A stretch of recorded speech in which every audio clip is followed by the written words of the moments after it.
Back here on the left side. Jim, how difficult was it with the two of your guys fouling out? I know that was something that you didn't plan, you didn't want to do, but talk about that and how much more difficult it made it for you all. Oh, we're a team that really prides itself on not fouling, and Tanya Jakiri rarely fouls. We're in the top 20 in not putting people on the foul line, but to Villanova's credit, their skill level is so high, they have the ability to create contact when you think you're in great defensive position. They do it either by shot faking or dribbling into the contact and forcing kind of a brief collision. And the way the rules are written now, all of those fouls are on the defense. The hand checking and the touch fouls away from the basket. And, you know, quite frankly, we've been a very, very good defensive team against teams similar to Villanova. At one time in the ACC, for offensive efficiency, Notre Dame was 1, Carolina was 2, Virginia was 3, Pittsburgh was 4, and we was 6th. So we were playing ourselves at a very high level of offensive efficiency, and everybody in the league that we faced did. But nobody shot the 3 and stretched our defense out like these guys did. You know, they only took 15 threes. Seemed like they took 30 and made 25 of them. Seemed like every opportunity we had to get a stop, especially like at the end of the first half, it's a 3-point game. They throw it out to Chris Jenkins, and he buries like a 35-footer like it's a layup. So, you know, you just got to give them credit. They have the ability to make a lot of shots. Coach, with the depth of guards on Villanova, did you find it impossible to press them? Well, we're not a pressing team. We haven't pressed all year long.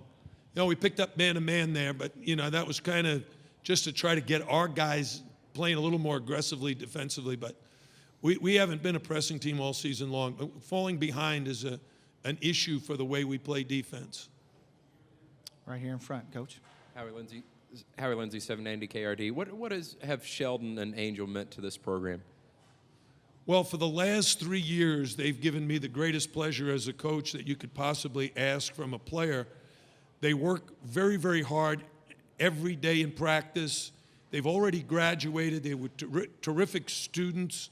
They're very skilled offensive players, and during their 3 years have become better and better defensive players, and our defense improved dramatically with their improvement. Sheldon's reputation when he came to Miami was he wasn't a very good defender. Now I think it's actually one of his strengths. But he was guarding Josh Hart, and Josh Hart is one heck of an offensive player, and he's very clever.